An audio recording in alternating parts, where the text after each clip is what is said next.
बिस्मिल्लाहिर्रहमानिर्रहीम। आज का जो हमारा टॉपिक है वो है माइटोकॉन्ड्रिया। और माइटोकॉन्ड्रिया सेल के अंदर कहाँ पे पाया जाता है? साइटोप्लाज्म के अंदर। जो दूसरा मेजर कंपोनेंट हमने पढ़ा था सेल का, साइटोप्लाज्म के में पाया जाता है। अब बेसिकली जैसे ये power house of cell in eukaryotes के अंदर ये पावर हाउस के तौर पे काम करता है।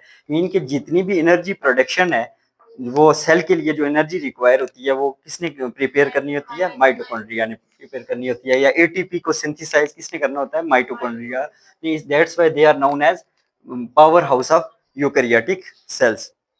अब इसकी जो ये होता कहाँ पे, या एक सेल के अंदर इसकी कितनी तादाद होगी, तो ये अकॉर्डिंग टू सेल्स ये डिफ्रेंशिएट करता है। फॉर एग्जांपल ऐसे सेल्स जो होते हैं या जिनकी वर्किंग कम होती है, तो वहां पे ये माइटोकॉन्ड्रिया की तादाद कम होती है। और वर्किंग जितनी ज्यादा होगी किसी सेल की, उतनी ही उनकी तादाद ज्यादा होगी। जैसे आपको लिखा हुआ है कि लीवर सेल है, तो उसके अंदर 2000 के लगभग जो है माइटोकॉन्ड्रिया पाए जाते हैं। इसी तरह मसल सेल्स हैं, और जो बाकी आपके जो वर्किंग सेल्स हैं, तो उसके अंदर ये इनकी तादाद क्या होती है? ज्यादा से ज्यादा होती है। जैसे मसल्स हैं, तो इन्होंने ज्यादा वर्किंग करनी होती है, तो as compare to other cells, तो इनके अंदर माइटोकॉन्ड्रिया की जो तादाद है वो ज्यादा होती है। इसका मतलब है कि हर सेल के अंदर एक जितने माइटोकॉन्ड्रिया नहीं होते, बल्कि वेरी करते हैं according to cell and according to their performance, vary होता है उनके अंदर। अब ऐसे होता है कि एक सेल जब डिवाइड होता है, और डिवाइड के बाद माइटोकॉन्ड्रिया मौजूद होते हैं, तो जब अकॉर्डिंग टू सेल को नीड है एटीपी की या एनर्जी की, तो सेल फौरी तौर पे के जरिए,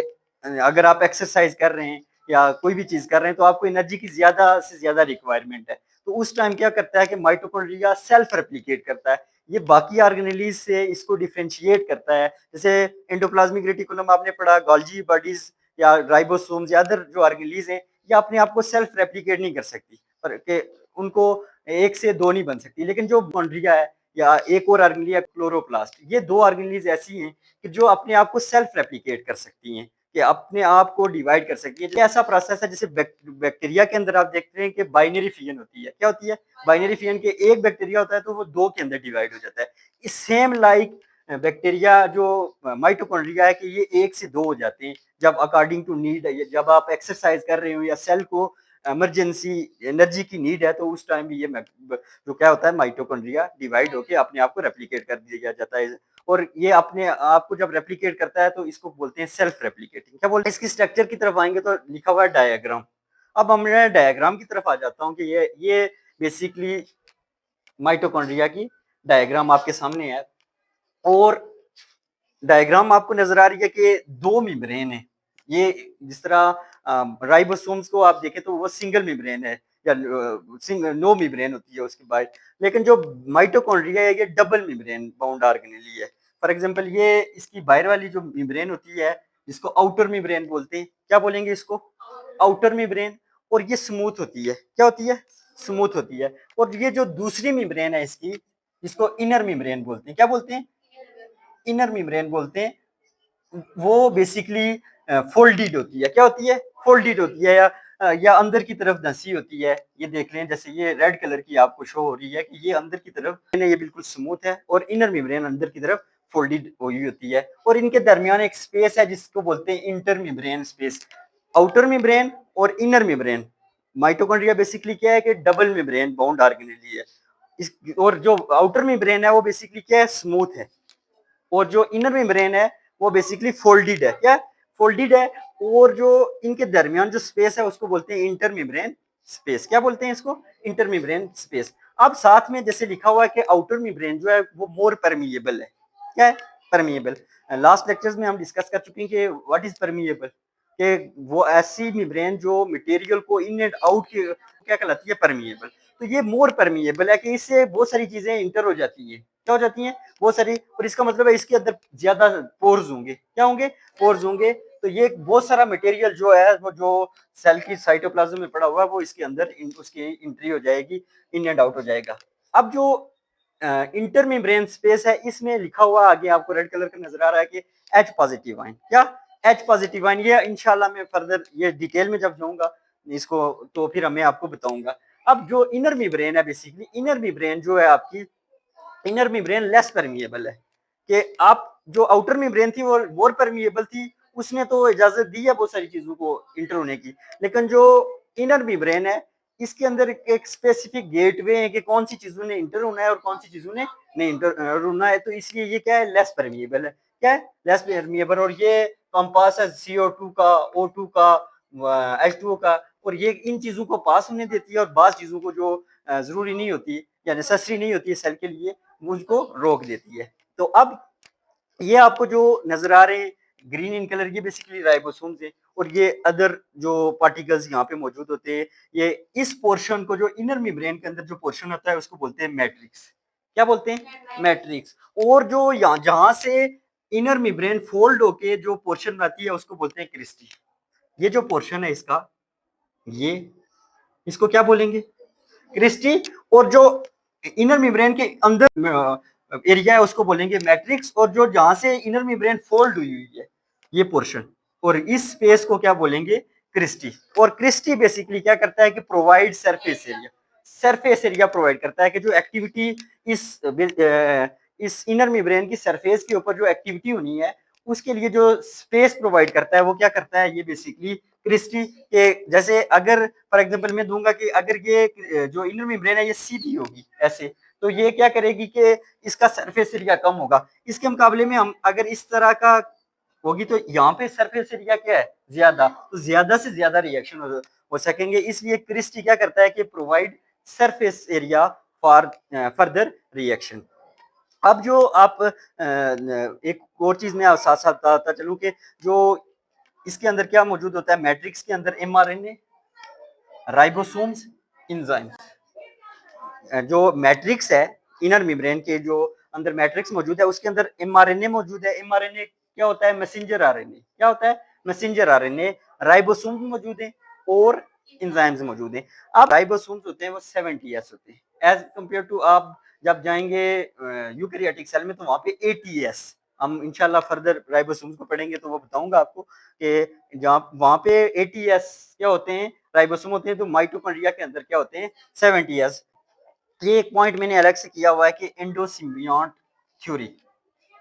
बेसिकली साइंटिस्ट का ये मानना है कि जो ये माइटोकॉन्ड्रिया था कि ये एक बैक्टीरिया टाइप ऑर्गेनिज्म था जिसको यूकैरियोटिक सेल ने इंगल्फ कर लिया और उसने उस ऑर्गेनिज्म को क्या करना शुरू कर दिया, एनर्जी प्रोवाइड करना शुरू कर दी। इसको क्या बोलते हैं, एंडोसिम्बियॉन्ट थ्योरी। अब एक पॉइंट मैंने यहाँ आपको बताया कि मैटरनल, जब फर्टिलाइजेशन होती है तो मटर जो माइटोकॉन्ड्रिया होती है वो मदर की तरफ से आती है। कहाँ से आती है, जहाँ पे फादर की तरफ से न्यूक्लियस आता है, वहां पे जो माइटोकॉन्ड्रिया है वो कहाँ से कहाँ की तरफ से आती है, मदर की तरफ से। That's why they are known as maternal. क्या बोलते हैं उसको, मैटरनल बोलते हैं। अब ये डायग्राम मैंने आपसे डिस्कस कर ली। और इनर मेम्ब्रेन है प्रोटीन फॉर ईटीसी के, ईटीसी किसको बोलते हैं, इलेक्ट्रॉन ट्रांसपोर्ट चेन।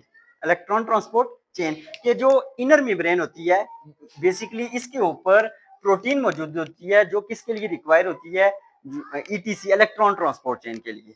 और अब मैं इसको जाता हूँ कि फंक्शन की तरफ आते हैं कि फंक्शन, इसके बहुत सारे फंक्शन है माइटोकॉन्ड्रिया के सेल के अंदर। उसमें से सबसे जो मेजर फंक्शन है सेल्यूलर रेस्पिरेशन। क्या, सेल्यूलर रेस्पिरेशन। इसके बाद अपोप्टोसिस भी है, जिसको अपोप्टोसिस बेसिकली क्या कहलाता है, प्रोग्राम्ड सेल डेथ।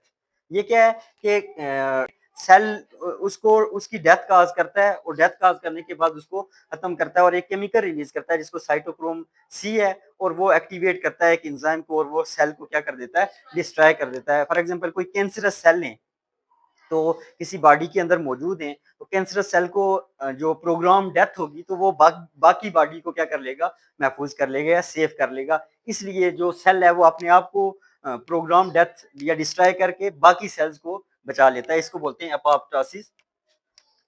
और आगे है स्टोर कैल्शियम। तो जैसे आगे detoxification of ammonia. Ammonia basically more poisonous है या मोर हार्मफुल है एज कंपेयर टू यूरिया।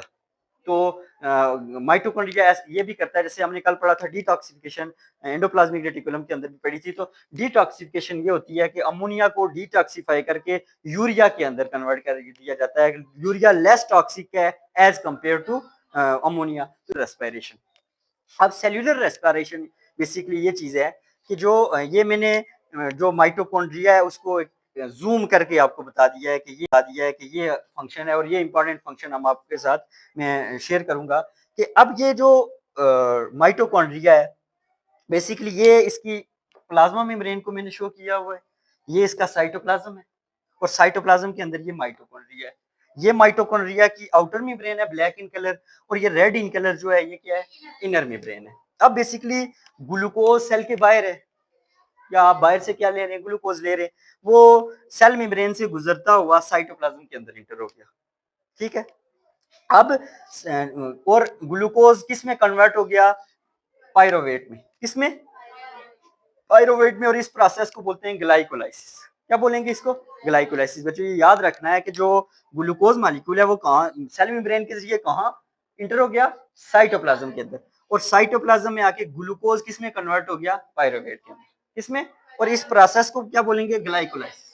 अब पायरोवेट बेसिकली जो इसकी आउटर मेम्ब्रेन, ये मैंने लिखा ओएम, आउटर मेम्ब्रेन से एक गेटवे के जरिए इंटर हो जाएगा किसके अंदर, माइटोकॉन्ड्रिया के अंदर। इस टाइम पायरोवेट कहां पे मौजूद था, साइटोप्लाज्म के अंदर।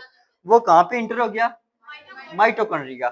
और माइटोकॉन्ड्रिया की कौन सी लेयर या कौन सी मेम्ब्रेन उसने, आउटर मेम्ब्रेन से, आउटर मोस्ट मेम्ब्रेन जो थी उसको इसने क्रॉस किया और इसी के बाद ये चला गया इनर मेम्ब्रेन के पास। किधर चला गया, इनर मेम्ब्रेन। और पायरोवेट किस में कन्वर्ट हो गया, एसिटाइल कोएंजाइम में। जब ये माइटोकॉन्ड्रिया की इनर मेम्ब्रेन से इंटर होके मैट्रिक्स में पहुंचेगा तो ये किस में कन्वर्ट हो जाएगा, एसिटाइल कोएंजाइम में। किसमें, एसिटाइल कोएंजाइम में। अब एसिटाइल कोएंजाइम जब आप क्रेब साइकिल देखते हैं माइटोकॉन्ड्रिया के अंदर, दो मेजर जो आपके रेस्पिरेशन के प्रोसेसेस हैं, एक है ग्लाइकोलाइसिस और दूसरा होता है क्रेब साइकिल। ये इंशाल्लाह हम फर्दर जब फोटोसिंथेसिस का चैप्टर पढ़ेंगे तो उसके अंदर हम डिटेल में डिस्कस करेंगे दोनों को। तो जो क्रेब साइकिल है ये बेसिकली माइटोकॉन्ड्रिया के अंदर होता है और ये एसिटाइल कोएंजाइम किसमें कन्वर्ट होता है, एनएडीएच और एफएडीएच में। ये बेसिकली मैंने जो पहले आपसे डिस्कस किया था कि माइटोकॉन्ड्रिया क्या करता है, पावर हाउस है और उसने क्या बनाना है, एटीपी। क्या बनाना है, एटीपी। एटीपी क्यों बनाया जाता है, एटीपी सेल की जो करेंसी होती है वो क्या कहलाती है, एटीपी। क्या कहलाती है, एटीपी। फॉर एग्जांपल आप पाकिस्तान के अंदर या आजाद कश्मीर के अंदर रह रहे हैं तो यहाँ पे जो करेंसी है वो क्या है, रुपया। आप अमेरिका के अंदर रह रहे हो तो वहां पे क्या है, डॉलर। तो अब हर मुल्क की एक अलग करेंसी है। इसी तरह जो वो उसी जगह पे चलती है, सेल के अंदर जो करेंसी आप यूटिलाइज कर सकते हैं वो कौन सी है, एटीपी। आप किसी भी फॉर्म में एनर्जी को लेते हैं, either they are glucose, either they are lipids, either they are protein, जो भी आप लेंगे तो वो क्या होगा कि किस में कन्वर्ट हो जाएगा, एटीपी में। तो सारी चीजों ने कन्वर्ट किस में होना है, एटीपी में। तो पायरोवेट एसिटाइल कोएंजाइम में कन्वर्ट हो गया, एसिटाइल कोएंजाइम एनएडीएच और एफएडीएच के अंदर कन्वर्ट हो गया। क्या हो गया, एफएडीएच। अब ये सारी जो चीजें हो रही हैं बेसिकली, और ये एनएडीएच और एफएडीएच किसकी फॉर्म में एनर्जी को स्टोर करते हैं, इलेक्ट्रॉन की फॉर्म में। डीएच और एफएडीएच ये बेसिकली एनर्जी कंपाउंड है। जैसे एटीपी आपका एक कंपाउंड है, एनर्जी स्टोर्ड कंपाउंड है, इसी तरह एनएडीएच भी एक कंपाउंड है और एफएडीएच भी एक कंपाउंड है जो एनर्जी को स्टोर करता है। तो ये बेसिकली किसकी फॉर्म में होते हैं, इलेक्ट्रॉन की फॉर्म में होते हैं। आपकी जो हमने पढ़ा था यहाँ पे कि जो इंटर मेम्ब्रेन स्पेस है उसके पास H पॉजिटिव आयन है। क्या, H पॉजिटिव आयन है। अब ये जो H पॉजिटिव आयन है इनको ये इलेक्ट्रॉन मिलेंगे, ये इलेक्ट्रॉन किसको मिलेंगे, इन H पॉजिटिव आयन की तरफ। और ये वापस यहाँ से जब यहाँ पे इनकी तादाद H पॉजिटिव की ज्यादा होगी तो ये ग्रेडियंट से वापस इनर मेम्ब्रेन से इंटर हो जाएंगे। एनएडीएच और एफएडीएच ने क्या किया कि इलेक्ट्रॉन और इलेक्ट्रॉन H पॉजिटिव के साथ मिलेंगे। H पॉजिटिव की जब तादाद ज्यादा होगी तो वो ग्रेडियंट के जरिए वापस इनर मेम्ब्रेन से इंटर होंगे और इधर एक एंजाइम एटीपी सिंथेज, क्या सा, एटीपी सिंथेज अटैच होगा और वो एडीपी को किसमें कन्वर्ट कर देगा, एटीपी में। ये किसमें कन्वर्ट कर देगा, एडीपी को किसमें कन्वर्ट कर देगा, एडीपी के साथ फास्फेट ग्रुप आके अटैच हो जाएगा तो क्या किसमें कन्वर्ट कर देगा, एटीपी। और सेल की जो रिक्वायरमेंट है वो किसमें हो गई है, एनएडीएच और एफएडीएच भी किसमें कन्वर्ट हो गए वापस जाके, एटीपी के, क्योंकि सेल की करेंसी क्या है, एटीपी है। और जो बाकी ऑक्सीजन यहाँ पे मौजूद होगी और जो बाकी इलेक्ट्रॉन या H पॉजिटिव आयन बचेंगे वो इसके साथ मिलकर क्या बना देंगे, वाटर बना देंगे। क्या बना देंगे, वाटर बना देंगे। इसलिए इसको बोलते हैं सेल्यूलर रेस्पिरेशन, क्योंकि माइटोकॉन्ड्रिया के अंदर ऑक्सीजन रिक्वायर होती है और वो ऑक्सीजन H पॉजिटिव के साथ मिलके क्या बना देगी, H2O वाटर बना देगी। और बाई प्रोडक्ट के तौर पे जब कार्बन डाइऑक्साइड यहाँ से क्रेब्स साइकिल से रिलीज होगी, ये आपको ये हम इसको जब इस डायग्राम को देखेंगे तो पायरोवेट किस में कन्वर्ट हो जाएगा, एसिटाइल कोएंजाइम में। फैटी एसिड, हाँ एक और चीज मैंने ग्लूकोज इंटर होगा, अगर फैट से इंटर होंगे तो वो भी किसमें कन्वर्ट हो जाएंगे, फैट्स भी किसमें कन्वर्ट हो जाते हैं, एसिटाइल कोएंजाइम में। तो फैटी एसिड भी किसमें कन्वर्ट हो गए, एसिटाइल कोएंजाइम में। एसिटाइल कोएंजाइम किसमें चला गया, क्रेब्स साइकिल में। ये जो कोएंजाइम कहाँ पे, क्रेब्स साइकिल, और क्रेब्स साइकिल क्या बना देता है, ईटीसी के जो इनर मेम्ब्रेन होती है protein for etc electron transport chain, जो इलेक्ट्रॉन यहाँ से आते हैं एनएडीएच और एफएडीआई से, और ये इस प्रोटीन को देंगे और एक साइकिल से क्या बना देंगे, एटीपी बना देंगे। और ये यहाँ तक क्या